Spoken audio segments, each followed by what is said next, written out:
Hi, I'm Mick from Contour Education. Welcome to the second in our series of videos showing educators the main features and applications of Quantum GIS or QGIS. This video is going to cover some of the main features and tools of Quantum GIS at a basic level.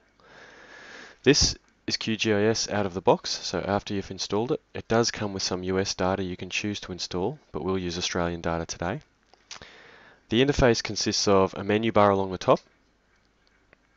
You have a number of toolbars sitting underneath, which can be customized by right-clicking in this grey area, and you just select the toolbar you'd like. And we have an area called our table of contents here, where our layers are listed, and our map view.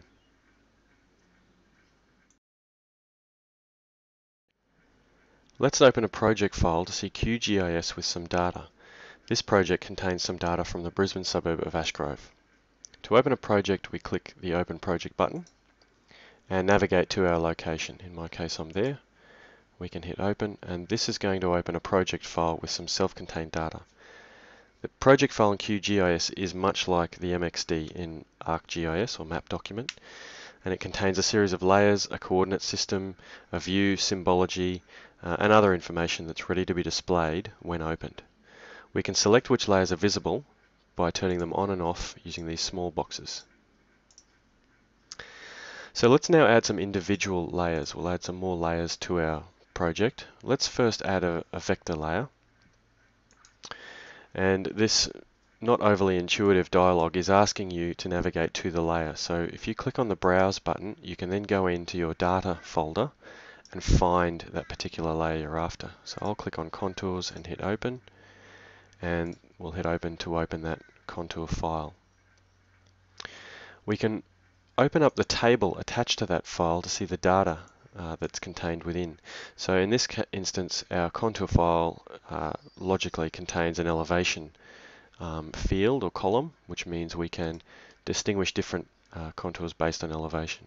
If we open our main roads attribute table, we can see it contains different data, the name of the street.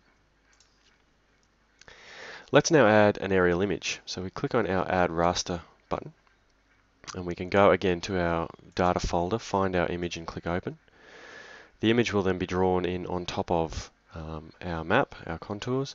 We can adjust the layers by clicking and dragging in the table of contents, and that will adjust the order of those layers. I'll just turn contours off.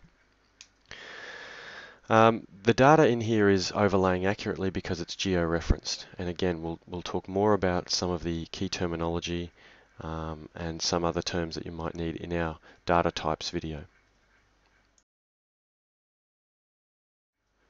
Now we'll cover the basics of navigating around your data.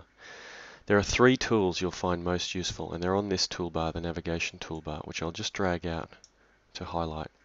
The three tools you'll need predominantly are the Zoom In tool, the Zoom Full tool, and this one, which is grayed out, is called Zoom to Last. It's a back button. So let's zoom in. We click and drag a box around the area we'd like to zoom in, and the software will zoom in for us. If we zoom into this school, we can see we can gradually increase our view by clicking and dragging a square.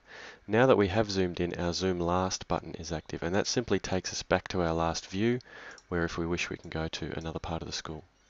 So using the Zoom In and the Zoom to Last is quite neat. If you do happen to get a bit too close or a bit lost, the Zoom Full button will take you back to the fullest extent of your data. So it will find the largest piece of data and zoom you back so you can see that. There are some other navigational tools that you might find useful.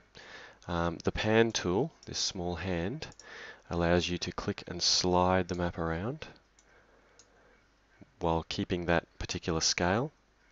And if you're after a particular layer, such as our aerial image, you can select it with a click and then use this tool here, the Zoom to Layer tool, and the data will, or the software will zoom you to that layer. So that was a brief introduction to the main tools of QGIS. Have a look at the other videos in our series for advice on getting your hands on free global and Australian data, and much more. Thanks.